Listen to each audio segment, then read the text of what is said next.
Good morning sa ating lahat mga katambay. For today's video ay ipagpapatuloy natin ang update sa aming pinagagawang kusina at banyo.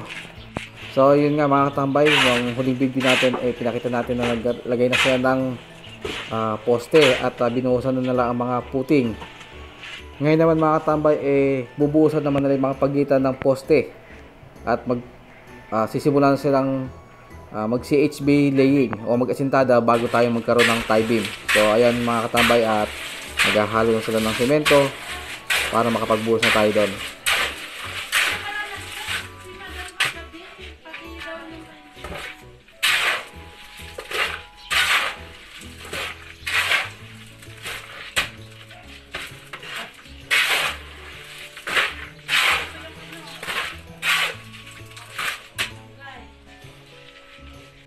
So ito mga tambay, at nagsisimulan sila magbuhos dito para sa pag-CHB laying.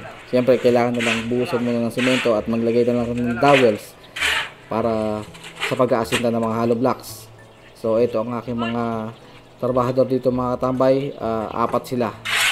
Isang mason, isang steelman, saka dalawang helper.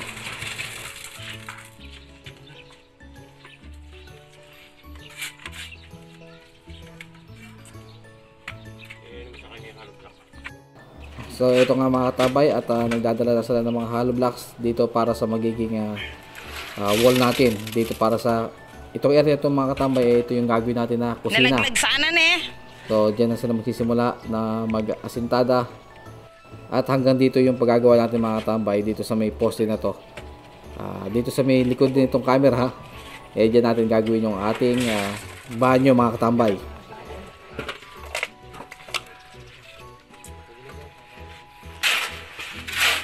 So ito na mga tambay, at andito na si Kuyang August, at magsisimula na siyang mag-asinta ng mga hollow blocks.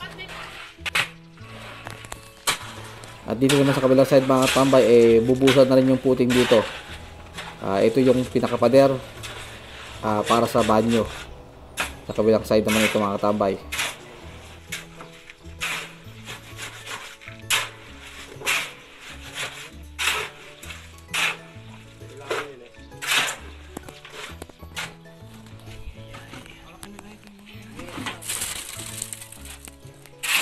At dahil nga busy si Mrs. sa pag-asikaso sa pagpapagawa ng kusina at banyo mga katambay, hindi na nakukuha na lahat ng video natin.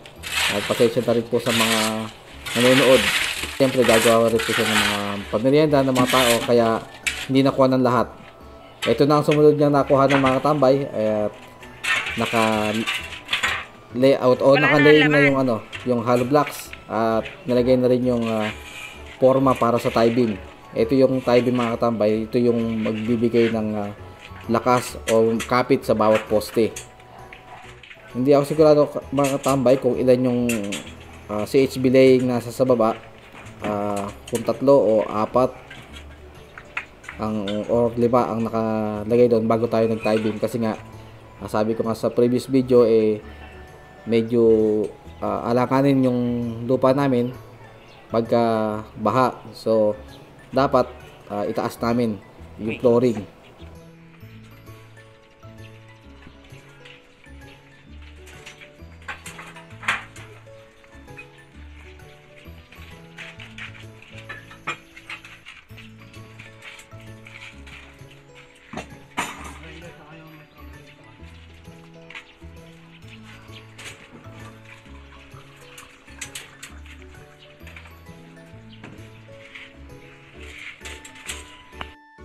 So ayun nga, putol na naman ating video mga katambay, at siyempre ito na ang aking lang nagawa ngayon, at nabuhusan na nila yung puting para dito sa kabilang poste.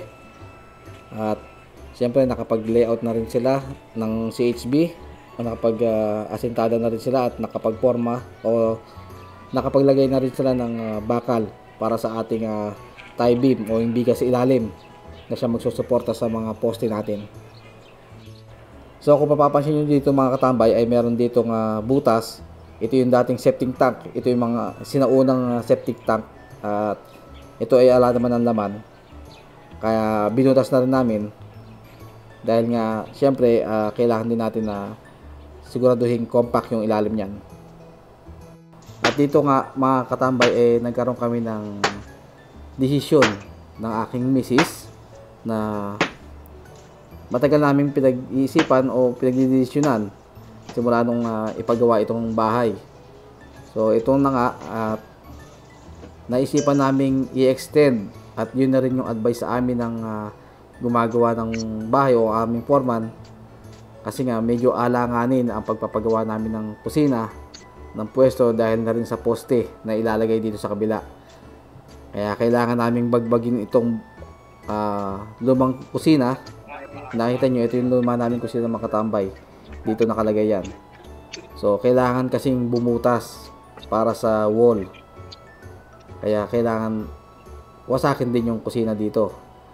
At syempre, pagka nasimulan na talaga, sabi nga nila, pagka nasimulan nyo na pinapaayos yung bahay, kahit na renovate, yun nga, lalaki ng lalaki. Kaya imbis na ito lang muna kusina ang papagawa namin, in-extend na rin namin hanggang dito sa may kabilang face pa o isang poste pa, kasama na itong lumang banyo, dahil nga tatanggalin na rin namin yan.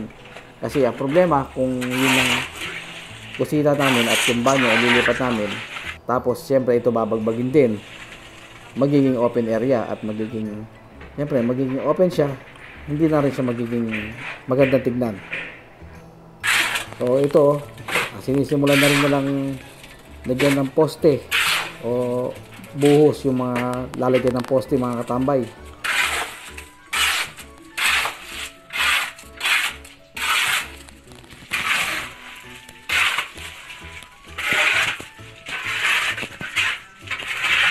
Kaway! Good morning. At ito nga pala yung loob ng bahay namin mga katambay. At makita nyo naman, medyo maliit lang din siya.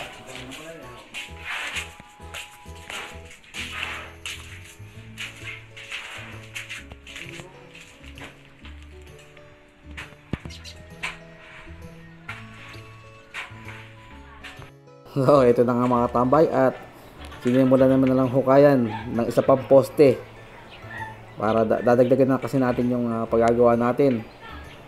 Kaya ito, sinisimulan naman na lang hukayan para gawin uli ng isang poste rito.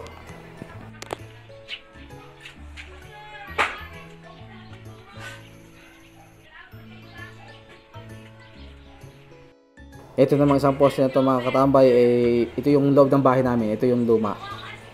So dyan kailangan din na rin nating postihan at kailangan na rin nilang bumutas.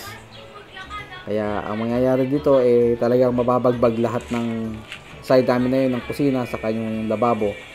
At kailangan natin siyempre bagbagin yung area na yan. Actually hindi naman namin plano talaga dapat yan, kaso nga lang siyempre nga, dahil nga baka iniisip kasi namin baka kapusin yung pera namin. Kaya ayan, pinaon na rin namin. Ito na nga, at nabutasan na nga nila. Nagagawa ng poste para sa aming extension na pinagagawa. At narinig naman ang aking mag-ina at nagbabangay na naman. Alam ko naman, inaalala mo yung pagkain. So anyway mga katambay, ito ang ating pinagagawa ngayon. Ito na ang kanilang nangyari. Nakapaglagay na sila ng CHB at nakapaglagay ng kaunting bakal para sa ating tie beam.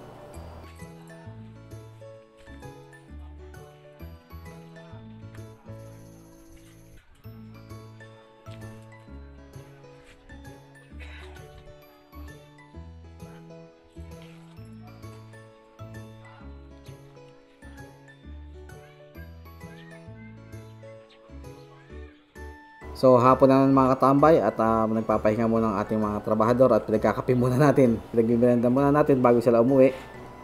So ito ang kanilang nangyari ngayong araw na to for today's video. Sa mga may katanungan dyan mga katambay, feel free to comment at sasagutin natin yan sa mga susunod nating mga upload. Kung kaya natin sagutin, sasagutin natin. Pero pag hindi, itatanong na lang natin sa kanila. Bye!